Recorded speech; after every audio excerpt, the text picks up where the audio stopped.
अस्सलाम वालेकुम brightest future academy जे platform ते मौजूद सभिनी महिमाननि खे भलीकार। साथियों, पाण जो इंग्लिश जे ग्रामर में हैविंग जो यूज़ेज सम्झंदासीं। हैविंग जो यूज़ेज कीअं इस्तेमालु कयूं था हैविंग खे, ऐं हैविंग जी जाइ ते आफ्टर जो इस्तेमालु कयूं त उन जे लाइ रूल्स रेगुलेशन छा आहिनि। हैविंग असां प्रेज़ेंट में, पास्ट में, फ्यूचर में कीअं इस्तेमालु कंदासीं। So let's start one by one सम्झंदा हलंदासीं। स्टार्ट करण खां पहिरियां हिकिड़ी नंढी रिक्वेस्ट, जेकॾहिं चैनल ते नवां आहियो त सब्सक्राइब लाज़मन कंदा, महिरबानी। सभ खां पहिरियां पाण सम्झंदासीं हैविंग छा आहे। सिंपल डेफिनेशन आहे a verb which shows that after the completion of an action the subject will do another action. यानी कि हैविंग हिकु वर्ब आहे, फ़इल आहे जेको ज़ाहिर कंदो आहे त हिकु कमु पूरो थियण खां पोइ सब्जेक्ट ॿियो कमु कंदो या ॿियो कमु करे। We use third form of main verb with having. Having सां गॾु असां फॉर्म जी टी शिकिल इस्तेमालु कंदा आहियूं। प्रेज़ेंट में हैविंग खे इस्तेमालु कीअं कंदासीं। सभ खां पहिरियां त असां जुमिले खे सम्झंदासीं। जीअं हिते एग्ज़ाम्पल ॾिनल आहे, पंहिंजो कमु पूरो करे मां रांदि खेॾां थो। मां रांदि खेॾंदो आहियां, मां रांदि खेॾंदो आहियां हिकिड़ो कंप्लीट सेंटेंस आहे, यानी कि इहो बाद में करे थो। पहिरियों छा थो चवे त मां पंहिंजो कमु पूरो करे।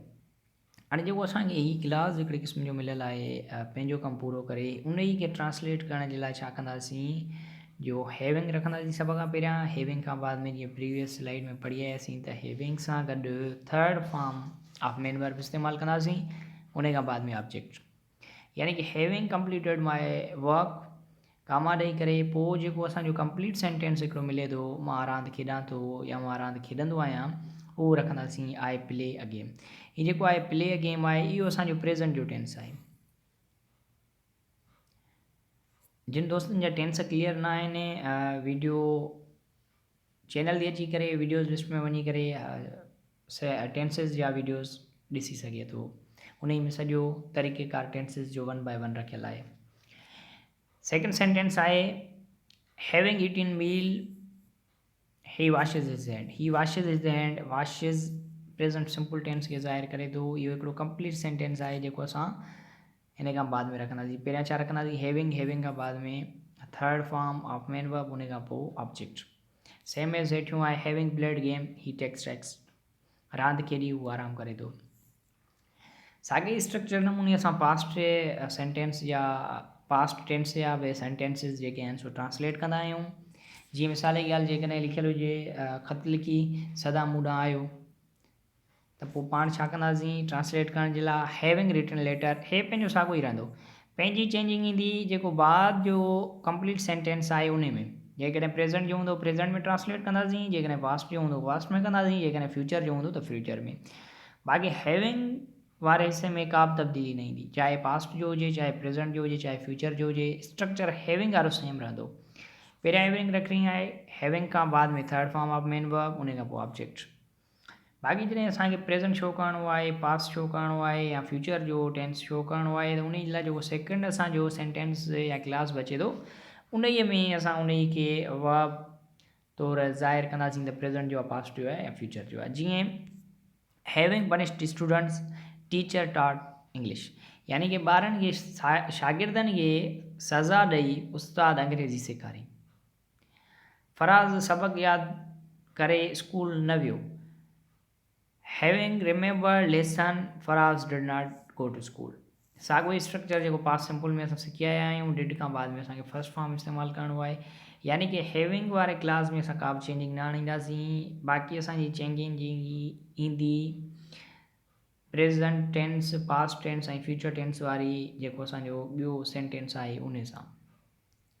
इन खां बाद में आहे फ्यूचर टेंस, साॻियो स्ट्रक्चर सेम जीअं प्रीवियस स्लाइड में मां चई आयुसि। हथ धोई हू मानी खाईंदो। Having washed hands he will eat मील। हाणे ही विल ईट जेको कंप्लीट असांखे बाद में ॿियो एक्शन मिले थो, उन ई में असां टेंस जी सुञाणप जे लाइ हेल्पिंग वर्ब या मेन वर्ब चेंज कंदा आहियूं। कार ख़रीद करे हू न हलाईंदो। Having bought car he will not drive. Having ऐं आफ्टर, साॻियो हैविंग ऐं आफ्टर जो यूज़ेज कीअं कंदासीं। इंस्टेड ऑफ हैविंग, हैविंग जी जाइ ते we can also use after, असां आफ्टर यूज़ करे सघूं था।